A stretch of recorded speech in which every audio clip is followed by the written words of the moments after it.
साल 1969 अमेरिका का Apollo 11 mission महज 4 दिन में धरती से चांद तक पहुंच गया और इंसान ने पहली बार चांद पर कदम रखा। साल 2010 चीन ने चैंगी 2 मिशन के दौरान भी धरती से चांद तक की दूरी महज 4 दिन में ही तय कर ली थी। लेकिन धरती से चांद की दूरी सबसे कम वक्त में तय करने का रिकॉर्ड सोवियत रशिया के लूना 1 मिशन के नाम है, जिसने 1959 में चांद तक पहुंचने में महज 36 घंटे का वक्त लिया।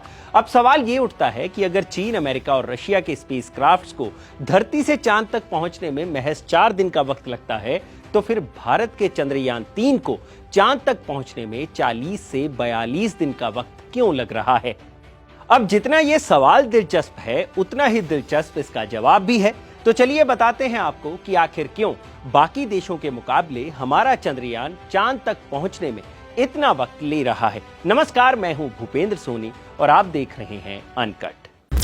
अगर आप चंद्रयान से जुड़ी खबरें देख रहे होंगे तो आपको पता होगा कि 14 जुलाई को चंद्रयान 3 मिशन को इसरो द्वारा लॉन्च किया गया था और इसरो द्वारा दी गई जानकारी के मुताबिक 23 अगस्त को चंद्रयान 3 के चांद पर लैंड करने की उम्मीद की जा रही है।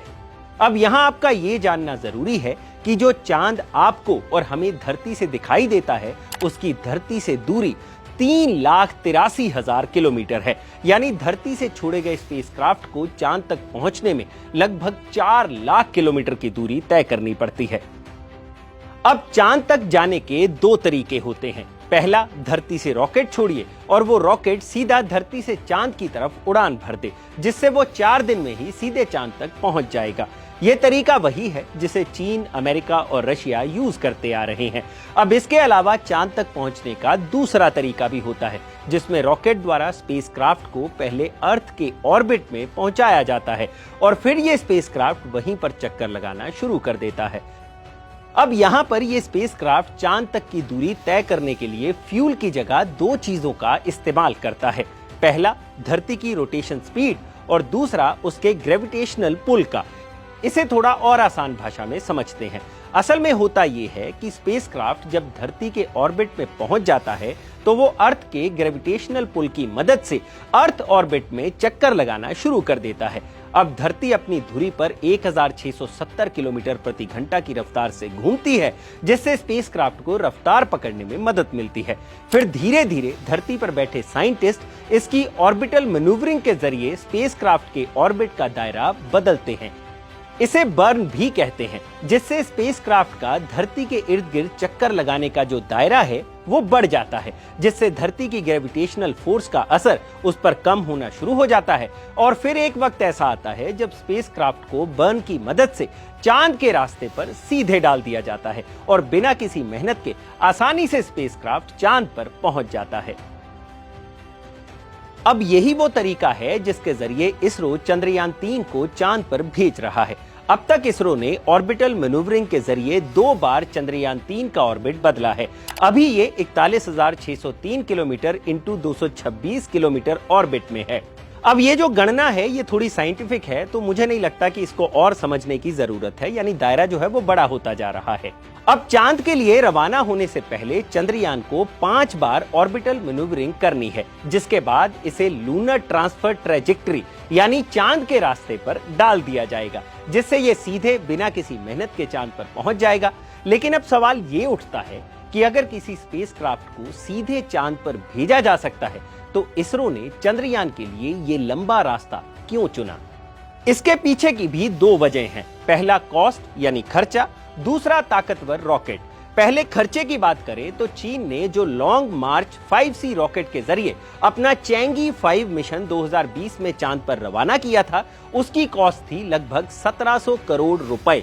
वहीं स्पेसएक्स ने जो फैल्कन 9 रॉकेट लॉन्च किया था, उसकी कॉस्ट भी 1000 करोड़ के आसपास थी, जबकि भारत का पूरे मून मिशन पर खर्च आया महज 615 करोड़ रुपए। यानी कुल मिलाकर चांद पर सीधे रॉकेट भेजने का मतलब है 3 गुना ज्यादा खर्च। यही कारण है कि इसरो सीधे चांद पर रॉकेट नहीं भेजता। हालांकि इसका दूसरा कारण भी है और वो है ताकतवर रॉकेट की कमी होना।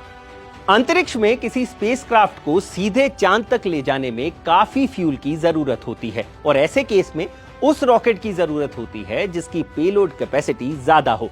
यानी वो ज्यादा भार लेकर उड़ान भर सके ताकि उसमें ज्यादा से ज्यादा फ्यूल भरा जा सके। अब भारत की बात करें तो भारत का सबसे ताकतवर रॉकेट है LVM-3M4, जिसकी पेलोड कैपेसिटी है 22,000 पाउंड। जबकि 1969 में अमेरिका ने अपोलो 11 के लिए जो सैटर्न 5 रॉकेट यूज किया था, उसकी पेलोड कैपेसिटी थी 3,10,000 पाउंड। चीन ने 2020 में अपने मून मिशन के लिए जो लॉन्ग मार्च 5 रॉकेट यूज किया था, उसकी पेलोड कैपेसिटी थी 55,115 पाउंड। और स्पेसएक्स का स्टारशिप अब तक का दुनिया का सबसे ज्यादा ताकतवर रॉकेट है, जो 3,30,000 पाउंड का पेलोड कैरी कर सकता है। यानी कुल मिलाकर बात इतनी है कि अगर भारत के पास इतने ताकतवर रॉकेट नहीं भी हैं, तो इसरो ने इसे अपनी कमजोरी नहीं बनने दिया, बल्कि इसरो ने इसे अपनी ताकत बनाया और सबसे कम खर्च में इसरो चंद्रयान 3 के जरिए इतिहास रचने जा रहा है। तो यह है इसरो के साइंटिस्ट की स्मार्टनेस, जिन्होंने कम खर्चे में ही चंद्रयान जैसा मिशन रच दिया।